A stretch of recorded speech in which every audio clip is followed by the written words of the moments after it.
اور دوسرا مقصد نماز کا. دیکھیں ایک بات کو سمجھیں، نماز سے نا بظاہر ہمیں کچھ ملتا نہیں ہے. کتنا تکلیف دہ جملہ ہے نا کہ قاری صاحب کیسی بات کرنا ہے کہ نماز سے کچھ ملتا نہیں ہے. الفاظ پہ غور کریں کہ بظاہر کچھ نہیں ملتا. مثال کے طور پر ہم جب حلال روزی کماتے ہیں خالصتاً اللہ کے ڈر سے، تو اس کے بدلے میں کہیں نہ کہیں ہم رات کو اپنی جیب بھر کے جا رہے ہوتے ہیں نا، دکان پہ ہیں، فیکٹری میں ہیں، کہیں پر بھی کام کر رہے ہیں. اس حلال روزی کا ہمیں ظاہری طور پر پیسے مل رہے ہوتے ہیں. کسی کے ساتھ اچھا سلوک کرتے ہیں، وہ بدلے میں شکریہ کر دیتا ہے. بیوی کا حق ادا کر رہے ہوتے ہیں، بدلے میں وہ بھی حق ادا کر رہی ہوتی ہے. تو نماز کا اس طریقے سے بظاہر کوئی چیز نہیں ہمیں نہیں مل رہی ہوتی، لیکن کیا مل رہا ہے اب وہ سمجھیے. اصل جو چیز ہے نا، نماز ہمیں اللہ تعالیٰ کا فرمانبردار بنا رہی ہوتی ہے اندر سے. اس سے سارے حاصل ہونے والے مقاصد جو ہیں وہ ظاہری نہیں ہیں بلکہ باطنی ہیں.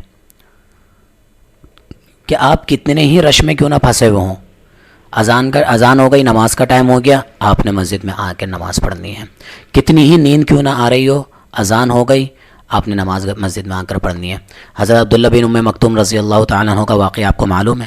آپ صلی اللہ علیہ وسلم سے انہوں نے اپنی 6 مجبوریاں گنوائیں کہ میں نابینا ہوں، گھر میرا مسجد سے دور ہے، لانے والا مجھے کوئی نہیں ہے، ٹھیک ہے، اور راستے میں جھاڑیاں ہیں. گھر میرا دور ہے، راستے میں جھاڑیاں ہیں، اور راستے میں یہ ڈر ہے کہ کوئی جانور جو ہے مجھے نقصان نہ پہنچا دے. یہ ساری مجبوریاں سنی اور اس پر ایک ہی بات آپ صلی اللہ علیہ وسلم نے فرمایا کہ حل تسمع النداء، کیا تمہارے کانوں میں اذان کی آواز آتی ہے؟ قال نعم، انہوں نے کہا جی آتی ہے. تو مسجد میں آ کر نماز پڑھنی.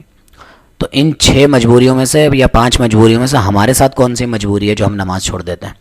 تو ہر حال میں مسجد میں آ کر مردوں کے لیے نماز مسجد میں آ کر پڑھنا لازمی ہے. اس سے حاصل کیا ہوگا کہ آپ کو بظاہر کچھ نہیں مل رہا، کوئی مال دولت، کوئی شہرت، کچھ نہیں مل رہا، نام نہیں مل رہا، اندر سے آپ فرمانبردار بن رہے ہیں. نماز انسان کو فرمانبردار بناتی ہے. جب ظاہری کوئی چیز مل ہی نہیں رہی تو آخر میں کیوں جا رہا ہوں اپنے رب کے سامنے؟ کیونکہ میرے رب کا حکم ہے. توحید کے بعد سب سے زیادہ جو فرمانبردار بنانے والی کوئی چیز ہے، سب سے زیادہ تربیت کرنے والی کوئی چیز ہے تو وہ نماز ہے. آپ بار بار اللہ تعالیٰ کے سامنے حاضر ہو رہے ہیں، کتنی ہی آپ کو کوئی تکلیفیں ہیں، آپ اندر سے فرمانبردار بن رہے ہیں. یعنی کہ جب ظاہری طور پر کسی چیز کے نہ ملنے پر آپ اللہ تعالیٰ کا کہنا مان رہے ہیں، تو پھر دوسری چیزوں میں تو آپ بدرجہ اولا مانیں گے اللہ تعالیٰ کا کہنا.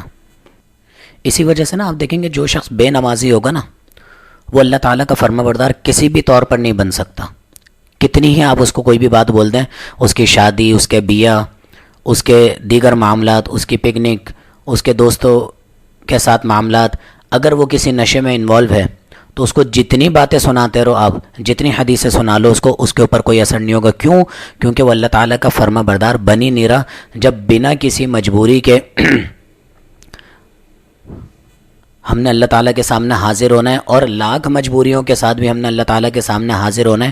کھڑے ہو کر نہیں پڑھ سکتے، بیٹھ کر نہیں پڑھ سکتے، لیٹ کر بھی اگر اتنی طاقت نہیں ہے ہاتھ پیروں میں تو اشارے سے پڑھنی ہے. جب بندہ یہ سوچے گا ہی نہیں تو وہ باقی چیزوں پر عمل کر ہی نہیں سکتا. اور جو شخص نماز کا پابند ہوتا ہے وہ جتنی برائیوں میں انوالو، وہ آخر کار آہستہ آہستہ وہ برائیوں سے ہٹ جاتا ہے. کیوں؟ کیونکہ آپ نماز کا حق ادا کر رہے ہیں اور پھر نماز اپنا حق ادا کرے گی. اور نماز کا حق کیا ہے؟ وہی سورۃ العنکبوت کی آیت نمبر 45 ہے، ان الصلاۃ تنہی عن الفحشاء والمنکر. جب آپ بار بار اللہ کے سامنے حاضر ہو رہے ہیں، اور پھر حاضر ہونا بھی کیسا؟ ان تعبد اللہ کأنک تراہ. نماز اس طریقے سے پڑھو، عبادت اس طریقے سے کرو کہ جیسے اللہ تعالیٰ کو تم خود دیکھ رہے ہو. یہ تو آپشنل چیز ہے نا. دوسری جو بات ہے وہ آپشن، اس میں آپشن نہیں ہے، وہ تو یہ سمجھ لیجیے وہ پرماننٹ کیفیت ہے ایک. فَإِن لَمْ تَكُنْ تَرَاهُ، اگر تم یہ کیفیت پیدا نہیں کر سکتے اپنے دل میں، فَإِنَّهُ يَرَاكَ، وہ تو تمہیں ہر وقت دیکھ رہا ہے.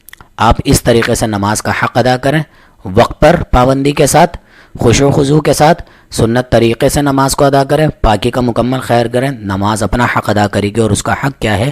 ان الصلاۃ تنہی عن الفحشاء والمنکر. وہ یقیناً جب بھی آپ کسی کوئی نہ کوئی برائی کر رہے ہوں گے، آپ کو یہ خیال آ جائے گا ابھی کچھ دیر کے بعد اذان ہو جائے گی، پھر میں نے اپنے رب کے سامنے حاضر ہو کر پھر دعائیں مانگنی ہے، پھر اپنے گناہوں کی معافی مانگنی ہے. ابھی میرا اختیار ہے میں اس گناہ سے رک جاؤں تو بہت اچھا ہو جائے گا. لیکن جب آپ کو اللہ تعالیٰ کے سامنے جانے کا ڈر ہی نہیں ہوگا یا احساس ہی نہیں ہوگا، تو پھر آپ کے ہاتھ کیسے رکیں گے گناہوں سے؟ آپ کی نظریں کیسے رکیں گی گناہوں سے؟